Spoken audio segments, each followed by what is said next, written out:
Welcome back to the Empowering Her podcast. I have a very special guest for all of you today. So, in an effort to just keep things super real, I have really enjoyed bringing my friends onto the podcast because you've all told me that these are the conversations that you enjoy so much more. And these are the conversations that I enjoy so much more. So, I feel like it's so awesome for me to share the incredible women who make up my world. So today I'm introducing you to my beautiful friend, Joanna Eshaghoff. And Joanna, welcome. Tell us a little bit about yourself and let's dive into this awesome topic that you brought us today.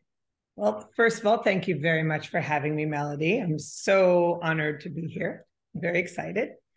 So I'll tell you a little bit about myself. I am a girl mom as well. I have 3 girls and 1 boy. Girl, boy, girl, girl is the order. My oldest is in college. My youngest is 11. And I guess if you could describe what I've done for many years is just been a professional mom and volunteer. Until a few years ago, I went to IPEC, got my coaching certification.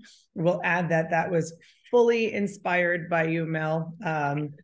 You were the first coach I ever knew, and you've always inspired me with all the lessons that you have taught me through coaching. And after a while, I just realized that that's the avenue I wanted to go as well. Since completing my coaching certification, I actually took a bit of a turn and I am putting my marketing degree to work, and I am designing logos and websites and branding for coaches and other small businesses. And I'm integrating my skills as a coach as well to just kind of get a deeper and more intuitive look into my clients and help them build a presence that it truly feels authentic to them. And I absolutely love it. Love what I do. I love the balance that I have created between my new business and my personal life. And I'm really thrilled to be here. I'm so thrilled to have you here. And I just there's so many parts of what you just shared that I want to go deep into before we even talk about shame and guilt as women that we unfortunately innately feel so frequently. We'll get to that, but something about Joanna, which is amazing. Like, she is, first of all, one of the most thoughtful people that I know. Just puts so much energy into how others will feel, how others will receive her actions. I wish we could all think things through the way Joanna does, because she's compassionate beyond measure. The other thing about Joanna is, like, she, as a mom, as a friend, as a volunteer, all the things she does, and now thankfully to the world as a coach, she leaves no stone unturned. She does it all, and she does it with grace and ease. And sometimes I just listen to Joanna talk and I'm out of breath. Like, she's just telling me about what her day ahead looks like or what her day looks like. And I'm like panting. I'm just like, and I'm not even doing it. So it's amazing. They always say, like, if you want something done, give it to a busy person. She's the busy person that everyone gives everything to, and she gets it all done beautifully. Now, that in and of itself, I don't know how healthy that is, Joanna. I don't know how the heck you do it. I know that I couldn't, but I'm sure that'll feed into our topic for today anyways, which is, like, I always ask, like, what my friends, like, what do you want to talk about today? And Joanna said, like, what about talking about guilt and shame as women?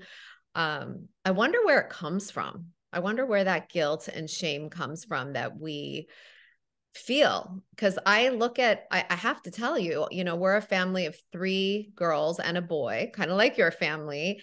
And I don't see my brother feeling any shame and guilt, and it's pretty admirable. Like, why doesn't he feel it? And why do me and my sisters talk about it so often? Why is that a thing? Right. Right. And it's interesting because it's guilt, and not just as somebody having a career, but there's guilt and shame that goes with the other end as well.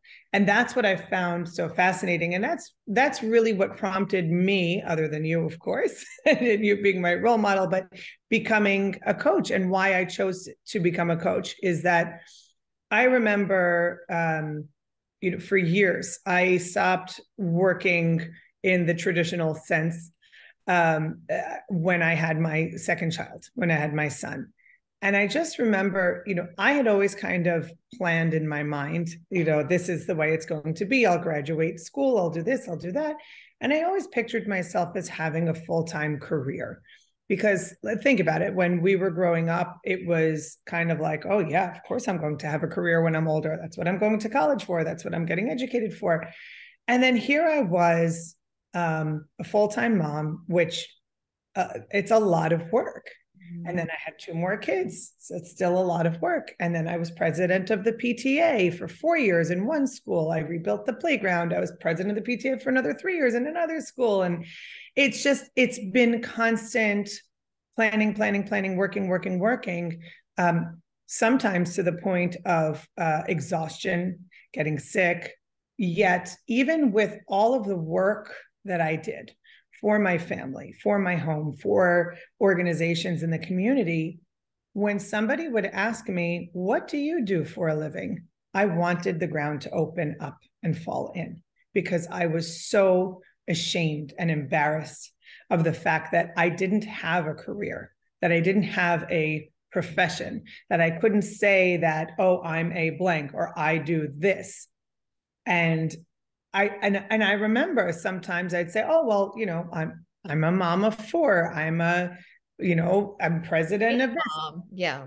Right. And it's funny because I don't know that I ever really stopped to even look at the reactions of others, and maybe it would have been different. But, and this is something you and I were talking about yesterday. At the end of the day, it's not about the reaction of others. It's about what brings us joy.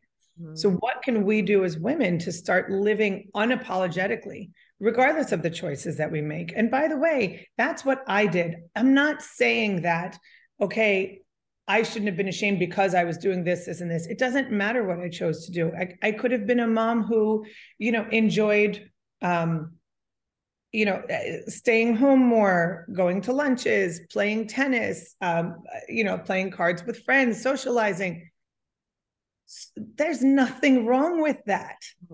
There's nothing wrong with how we choose to live our lives. And then on the flip side, how many women I know who work full-time and have this immense mom guilt, right? This immense guilt of not being at school events.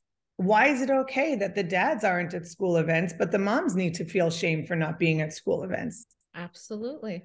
What's the difference, right? What's the construct? What's the societal construct that leads us as mothers to be the ones who need to do it all? And if we don't, then we point the finger at ourselves and shame ourselves for not being able to do it all. I mean, how much can one person do, right? Right. So, I mean, this is all so fascinating. So interesting. Remember what we talked about yesterday? Yes. Tony Robbins, right? Like when something is, what did he say? When something's just like totally messed up. He said to try, and they're both F words. So right. He said to try to replace, when you want to use the word frustrating, he says, when you're just using the word frustrating, like frustrates you even more. So he's like, it's so frustrating. He says, try replacing the word frustrating with fascinating. Yes. And it's kind of a fun thing to do, that person fascinates me. Yeah. Especially when you're pissed, like when someone's annoying you or triggering you, to be like, they fascinate me. But I also feel like it's a reframe, like it's reframing you and your mind to look for, to look at it with curiosity and like to observe the situation a little bit more instead of just being frustrated. We're kind of like opening up dialogue for ourselves about how fascinating it is. So that's why I use that word, because it does frustrate me. So I said fascinating. But now I wonder, when you were, first of all, I need to acknowledge this. raising 4 tiny humans, raising 1 tiny human, it is a job. It is the greatest, most important job in the world. And we've all heard this a million times, but like, it makes me so sad for you and for myself when I was in the exact same boat, that we felt less than in some way because that's all we did, when really that's a lot. That's a lot. You know, I speak to my friends who work 12-hour days, right? Who feel that mom guilt. And they look at full-time moms and they say, my goodness, I could never do what you do. I don't know how you do it, because it sure does take a lot of patience and, you know, compassion, which I said is one of your superpowers. It takes just a lot of energy to be present with those kids 24/7. So that needs to be acknowledged first and foremost. And I wonder, me just observing you as your friend, did you ever feel like, because as you had said, I was just a mom, which no one's ever just a mom. You didn't use those exact words, but that's what I felt Oh, from. it was implied. It's what I Were felt. you, yeah, were you overcompensating with everything that you did to make it as amazing and perfect and like done as possible in the PTA work, you know, taking on all those roles, always being present for the school and for the staff? And then with your own kids, like, were you trying to create something that you thought was either missing from within you or from the way people would be witnessing you as a woman? I think there was definitely an element of that to a certain extent, but I'll start by saying this. I do remember when I was in school, when I was in elementary school, and I would see the PTA moms, and I was like, I want to do that. So you know, and it's funny because how did I expect, obviously as a child or as I got older, to be able to actually be president of the PTA and have, and by the way, there are plenty of presidents, PTA presidents, who do have full-time jobs, but they're not able to be in this school because you can't be in 2 places at once, 2 places at once. That's what I was trying to say. So for me, there's a few things. It's very important in our household, I will say, because as you know, my husband Dave also volunteers in the community as well. We are firm believers that if you see something that you know needs to be done, rather than being like, you know, they should really do this. You know, who's they? Step up and be the they. Step up, get involved in your community, give back. And part of that is also, by the way, being a stay-at-home mom. It's not even home. I wasn't home a lot of times. I was doing things, but you know, being a full-time parent, I'll say, is also a privilege, and I recognize that. And that was the thing also, I think, that made it difficult for me to really express what I was feeling, because I felt spoiled. Like, what, I'm going to complain that I'm not working? Oh, you know, whatever. Like, it was a privilege. I was grateful to have that opportunity to be home with my children, that when they were home, to be able to get back to my community.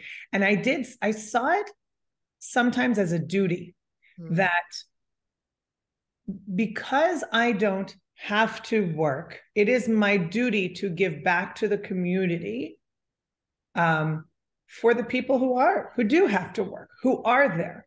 So it wasn't just for the benefit of my children, it's for the benefit of all the children. It's for the benefit of, you know, we started the scholarship fund at my elementary school, where we helped the kids who, you know, maybe didn't have the financial means to kind of be at the same, you know, wear the same kind of clothing and backpacks as everyone else. So we helped them out there. You know, it was really important for me to get out there and do, and then another part of that is setting the example for our children, you know, setting the example to give back to our community, explaining it to them, why we do it. But I do think there definitely was that element of the guilt of feeling like I had to say yes to everything that was asked of me. Will you join this committee? Will you head this committee? Will you run this event? Will you do this? And it was partly because I I felt like I should, as you say, I was shooting on myself. Shooting on yourself. I was Yep. We shooting all on do it. myself. We all do it. And part of it, there may have been a part that felt like I needed to prove myself to others, that, okay, Joanna might not be working, but look what she's capable of doing. I felt like I needed people to see that I was busy and that I wasn't just doing this or just doing that. And by the way, so what if I was doing those things, right? But it was all part of what I needed to go through to get to where I am today. And I'm going to keep throwing a few like quotes that you gave me along my journey that really stuck with me. And one of them is, everything on my journey till now is part of what it took to get me to where I am today. And that, by the way, brought me so much peace in so many different parts of my life, including, high school, which was not exactly fun for me, and everything in between. And this is all part of that too. I had to go through everything I did. And while I regret the feelings that I had and experienced through that time, I'm still grateful for them because I understand so much more at this point. Yeah, no, 100%. And that's something for all of us, everyone listening right now, to just like, I want you to really sit with this. First of all, everything is rigged in your favor. So the shitty experiences, like all the muck that we go through, and we've all gone through it, it's part of the human experience. That's all something that you're going through and growing through, and it's making you who you are, and it's all sending us to the next version, to the best next version of ourselves. And so to me, that brings me so much peace when I can look at the circumstances of my life and be like, it's all working for me. Somehow it's all working for me. It's making me stronger. It's giving me more access to my superpowers.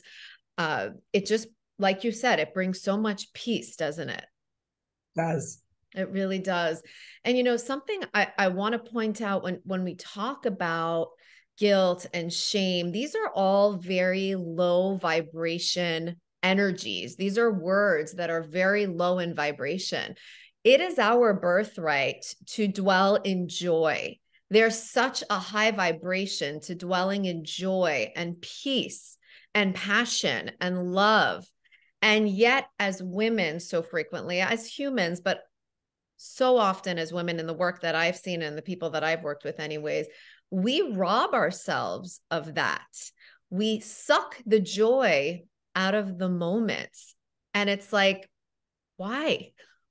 Why do we do that? Why is that a go-to for us? And like, I'm not expecting you to have the answer or me to have the answer, but I'm kind of like getting curious here, you and me together. Like, why do we have to go there? Are our husbands doing that? Are like, what is it about us as mothers and as women that is making us okay with just giving up our joy so easily? So I think I'm going to say that we are on a journey as women. And I think that we are less there now than we were 20 years ago, 40 years ago. And, you were talking about things that we have a right to dwell in. And I want to add gratitude to that, yes, because I think that is one thing that has helped me just experience joy, is that focus on gratitude. And I'm listening to a book right now. It's pretty popular. It's called Lessons in Chemistry. It's a novel. And it's about yeah. I just started it yesterday morning. Anyway, and it's about a scientist, a woman scientist in the, I want to say 50s. And it just reminded me of, like, I mean, horrible things, the way she was being treated simply because she's a woman, not being able to get the education she wanted because, there was like sexual favors expected in order for her to advance. And, and then she went to file a police report and the police wouldn't believe her because she's a woman. And, because it just, and it made me angry, made me really angry, but it also made me grateful to realize where we are now. And like the like in so many other areas in society, we do have a long way to go, or we have a ways to go. I think there always will be, but we have come a long way. I mean, just now, we have, it is a normal practice now to have paternity leave for when, and how beautiful is that, right? And yes, that is a right for a man, but that is a right for a man that also supports a woman and takes away that stereotype of it's the woman's place, right? So I think that, where does the guilt come from? You think back to when you and I were growing up, this conversation we wouldn't be having it. It would just be, oh my God, you went out on a girls' night and didn't make your husband dinner, right? Well, I mean, I think that stems a lot also from us being Persian women, right? Like, I don't think that everyone would experience that, but for sure, like there was a time when a mom would say to her daughter, like, how could you leave him to not have like a home cooked meal, and you went out with your friends? And like, there's a Persian saying that I'll always remember. Like, I hate even saying it, but it's like I'm not going to say it in Farsi, but it's like, how nice must be nice. Basically, it's yeah, must be nice. I know exactly. Yeah, must be nice because not bad. Yeah, hey, like yeah. Oh, absolutely, absolutely. That whole feeling of must be nice, or or this whole being a martyr, right? Yeah. Like, we all have to. The more we suffer, the better we are as women. That's something, especially in Persian society. I cooked all day. Yes. I did it all myself. I'm like, do you want a prize? One of the things I love about our families, Mel, is that when we do our big dinners, we usually do potluck. Everybody will, or at least most people, everybody, whatever, like, depending on the occasion, we will each make a dish. Yes. And contribute. And it's a lot easier. It just makes more sense. And by the way, whoever's hosting is still doing a lot of work, but why should they do all of it? Why should we constantly be, oh my God, I stayed at home with the kids and I suffered. Right. Why do we have there's to no suffer? prize. There's no prize for the suffering. And unfortunately, that has been a thing. That really has been, like, that's the messaging that we in some ways have heard as women, but for us, especially as like Persian women, like it was just built into the culture and perhaps that was also an arena of overcompensating because we were at home and because that was our primary role. So we needed to be like, yeah, I'm working all day too. I'm suffering too in some way. By the way, Joanna is my husband Nav's first cousin. So when she says our family, we're talking about like literally our family. And it's our big fat Persian family where, like, when we all get together on a Friday night for Shabbat, it's like 50 people, God bless. So like, yeah, one person really shouldn't be doing everything. No. and it's so much more fun that way too. You're trying different dishes, you're all helping each other, you're all in the kitchen together. So anyways, I wanted to give that because like Joanna and I know each other very intimately for the last 22 years, right? Does that sound right? That's crazy. You're getting older when you say you've been friends with someone for 22 years and you have not known them since you were a child. Hold on, I have to think about this. 23 years. It is 23 years because it is, yeah. Right. So, okay. So I believe that we can change the narrative, like right here, right now. Like, I'm a firm believer, especially recently, like that things get to be different just because I decided that they're going to be, right? Like, if I make a decision that things are going to be different in my life, I show up in a different way. I speak in a different way. My belief system reflects that different way. My whole energy is different. So like, how in this moment can we all just decide that things get to be different? And so for that stay-at-home mom who's listening, like when you are speaking to someone and you have shame or guilt attached to what you're doing, that translates just in the way that you talk about it. So like, I feel like if we can own whatever phase of life we're in, whoever we deem ourselves to be in the world, if we can own it and speak about it with pride, then that really, like, the other person feels it, and forget what the other person feels. We feel it. We step into that more powerful version of ourselves who sees the value and feels enough. Yes. Yes. And, it's interesting what you were just talking about for the stay-at-home mom who comes forward and just owns it.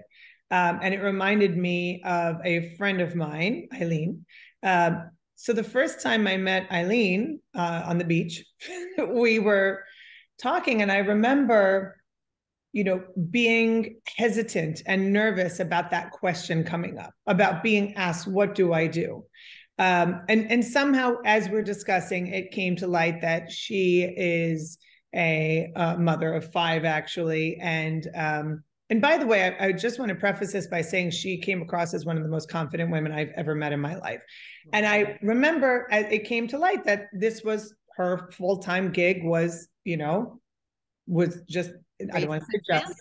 Yeah. Right. Just, but it's important to catch ourselves when we do that, right? Yes, running a household, raising her family. My God, God bless, 5 kids. It's, but it wasn't just that. I watched the way that she, and you just, for those of you who can't see, I just, as I'm talking about it, I corrected my posture because I just realized I wasn't sitting as straight as I could have been.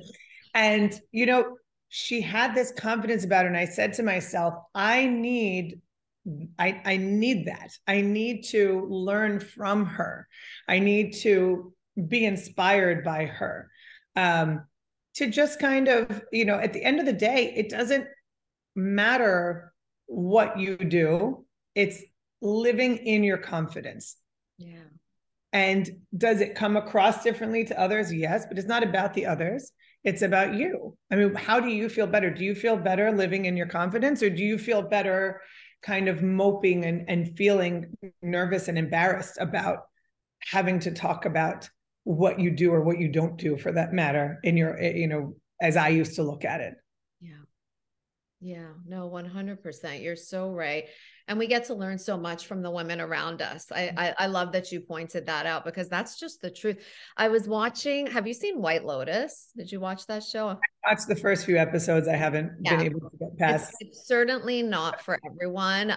Somehow we're into it as a family. So we're watching it, and we're in the 2nd season for anyone who's listening, who's watching it. And the blonde girl, is on like a one night staycation. Stifler's mom. What's that? Stifler's mom.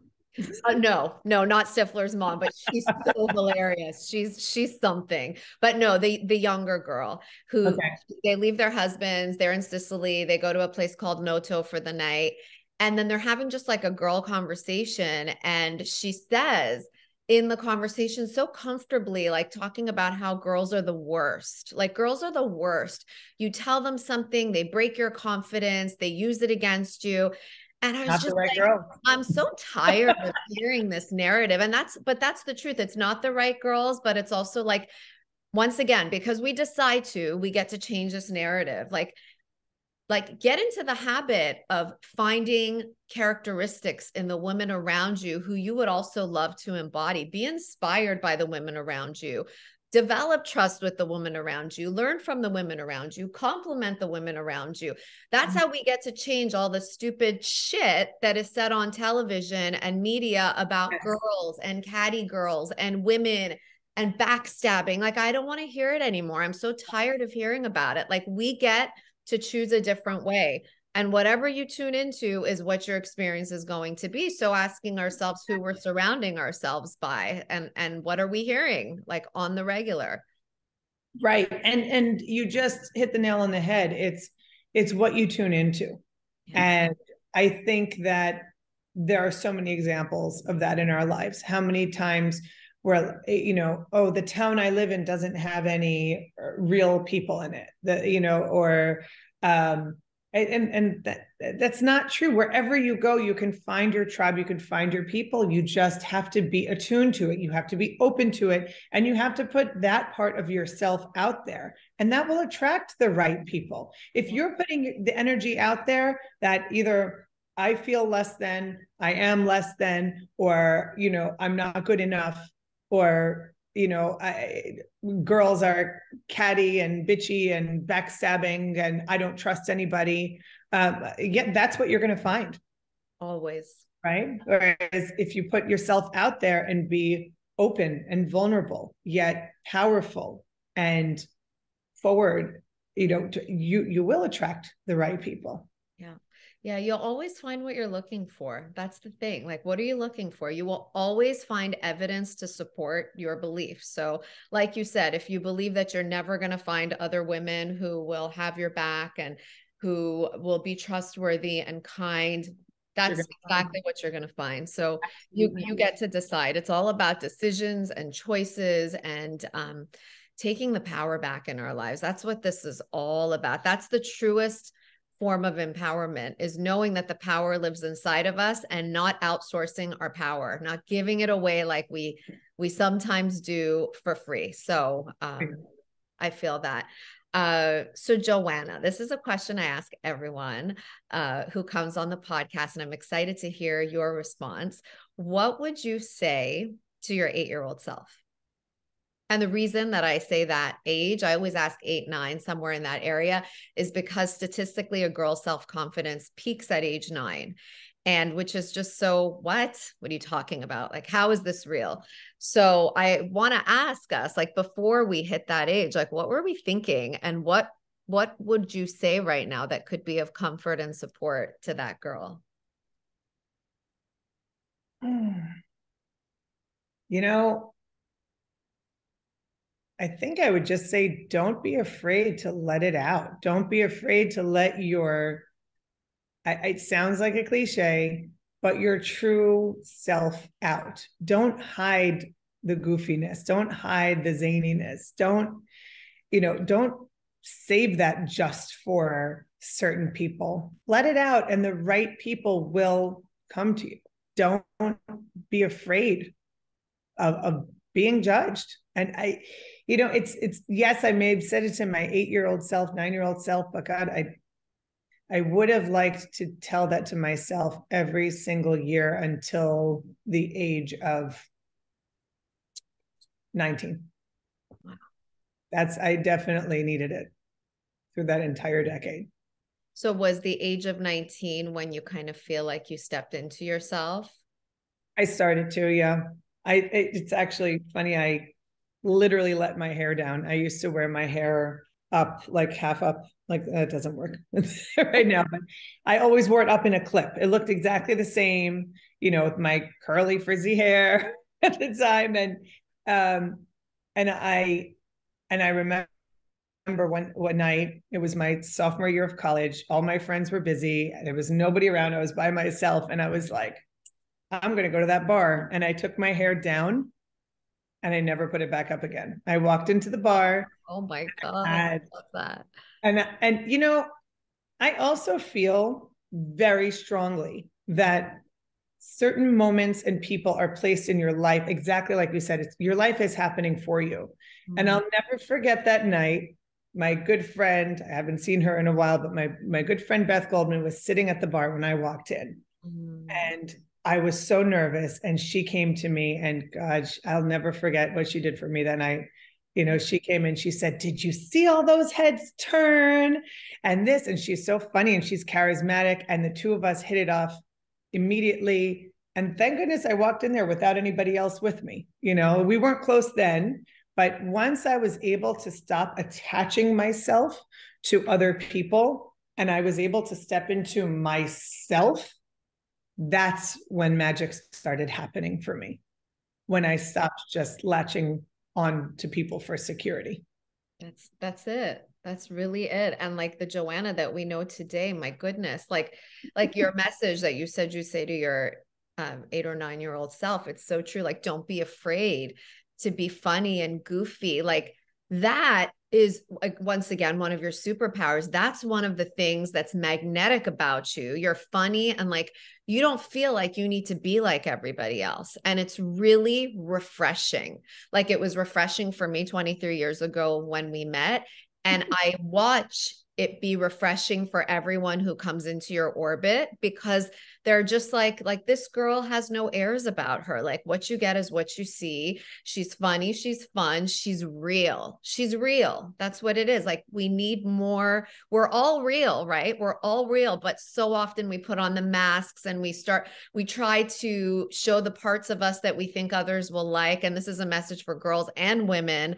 But like, to really just get in touch with that deepest part of ourselves, that most organic part of ourselves, and let that be what people see. Yeah. Yeah. I love it. So do you have anything else? Like, is there anything that we left unsaid? Is there anything that you wanted to say that we just didn't get to say in this half hour together? I think there's a few things. One of them is, I was going to quote you again. Guilt is a wasted emotion. That's another thing you told me a long time ago about, it doesn't serve anybody when you feel guilt. So if you're going to make a decision, just do it. And I know we spent most of today talking about the guilt of, just being ourselves and living our lives. But there's also the guilt of just decisions that we make, because we can't be in two places at one time. This time I said it right. So it's that guilt of, choosing to be in one of those two places and just saying, okay, I'm going to commit to this. I'm going to stay with it. Okay, that one's not really relevant, so I'm not going to bring that one up. And then just, one more thing, I just kind of felt like I wanted to give this little shout out to, and I know you would as well, but talking about women who inspire us and surrounding us with those women, I just wanted to give a shout out to our good friend Tanaz, because she absolutely is she has figured out, I guess you could say, how to really do it all with her very full-time job, 3 kids, and everything that she does. Talk about being thoughtful for so many people around her. And she is, and she's the most amazing friend ever. So like, we were all together yesterday, so we're still flying on the wings of that time that we had. So yes, shout out to Tanos. I'm hoping that she'll join us on the podcast one day. I have to put that invitation out to her. And I hope that you'll come back, because I know that this conversation and you like everything that you bring is just contagious, and people will want more of it, no doubt. And if they do want more of it, where can they find you? Where can they hang out with you on the social medias? Like, where are you at? Well, I'm on Instagram at Joanna the Coach. And you can find other information about me and reach out to me on my website at coachmarketingsolutions.com. I love it. And I love you. Thank you so much for being here with us. Or as I always like to say to you, I like you very much. I like you a fair amount, Melody. I like you a fair amount. This is our side joke, everybody. Thank you again, Joanna. Thank you.